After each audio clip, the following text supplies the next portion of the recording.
appear to show Kim Jong-un has begun rebuilding parts of a long-range missile testing facility.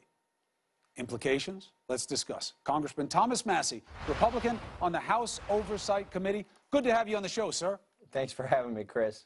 So there was a messaging issue here. Nobody's surprised to hear that the North Koreans are being shady, and they're doing something that is pernicious or wicked. We're not surprised by that. That's who they are. Except the Trump administration keeps telling us they're no longer a threat, the president says. The nuclear threat days are over. Pompeo tries to clear it up, gets even more confused. Why that messaging? Well, I think the president's extended an olive branch. Instead of treating the North Korean leader as a pariah on the spot of the planet, he's trying to bring him to the table, and it's hard to bring somebody to the table by calling them names 24/7. True, although he was the one who played the Rocket Man saber-rattling game, right? So he's done it both ways.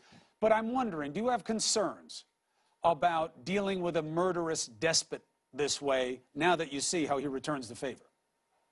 I think you have to go to the table and talk to him, and I think words like murderous despot, even though that might be true, it doesn't advance your agenda to call him that in a meeting or to call him that on a national stage. But when you ignore it, what do you empower? What do you tell other bad guys around the world? When you forgive these atrocities, like you did with Putin, with MBS, like you did with Kim, what do you think other strongmen say? This guy's somebody I can work with, right? I think I'm going to do whatever I want. He'll be okay with it. He's just like me. No, I don't think that's the message that the president is giving. Clearly, we've got just about every sanction you can imagine on North Korea now, and the pressure's getting to them. I actually think the change that's going to pressure their leader to change is actually going to come from the people themselves as they learn more about how society in an advanced civilization lives. They're going to want those lifestyles too. So I think the pressure is going to come from within. The president has to be there to give the dictator an opportunity when he feels that pressure from within and when he feels some of that pressure from China to comply with normalized world standards. I think the president has to be there to receive him. So I'm glad he's having talks. I was with the congressional delegation last year. We visited Korea. We went to the DMZ and in the UN building where those talks could happen. People forget it doesn't take a long-range missile site to take Seoul, South Korea, off the map. That's true. It's about 30 miles away from the DMZ. True. So, even though it's troublesome that he's building a long-range missile site, if that in fact is true, the danger is present and it's there now. 100%.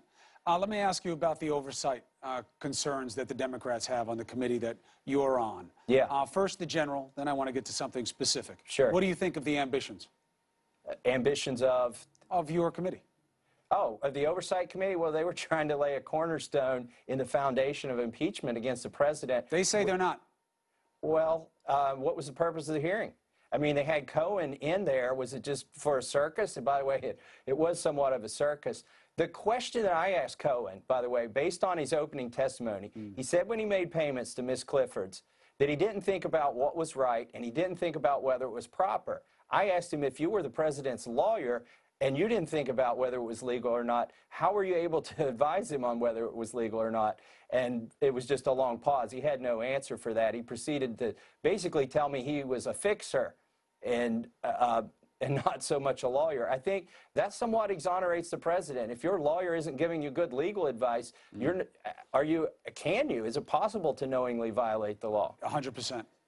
I think that it's pretty obvious that the president knew what he was doing and he knew why he was doing it. Whether or not the American people care enough to pressure people like you to make a move on him, that's something very different. Because we're not talking about criminal behavior or criminal procedure. We're talking about political ramifications here. You know what? I've never seen an FEC report that has disclosed a payment for hush money. In fact, I think it would have been illegal if he used campaign money to do it. So that's just my opinion. I'm waiting for somebody to show me an FEC report that actually is an example of where you pay somebody hush money. Could I pay my children hush money? Well, they don't put it in there because they're trying to hide it, and you don't have to just fail to disclose it that way. It's about how it was engineered and how it was machined. But again, I've said this many times on the show. I do not see a prosecution ending this presidency. I don't see it. And I think if the Democrats want to go down the road of impeachment, they are going to have buy-in from the Republicans. Otherwise, it's a waste of time, many would argue. There was one other thing that Michael Cohen said, and he said, I had him restate it to me. He said a lot of times he acted on what he thought the president wanted, not what the president told him. True. And I asked him to repeat that, and he said it again. So, again, if they were trying to, lay the foundation for maybe a conviction of the president, maybe that's what they were after. They were going fishing. I think they didn't catch any fish in our hearing the other day. And I think Cohen came across as the least credible witness we've ever had in the Oversight Committee. Well, polls from Quinnipiac put it at about 50-50, but you have to go against who he's being measured against. This president takes the biggest beating in polls of any politician I've ever seen when it comes to credibility. Lucky for him, the American people, especially those who support him, have almost 0% of expectation of you guys acting with integrity, and that is a sad commentary. Well, we didn't get a call to witness. If you want integrity, I would suggest you don't bring Michael Cohen to the hearing.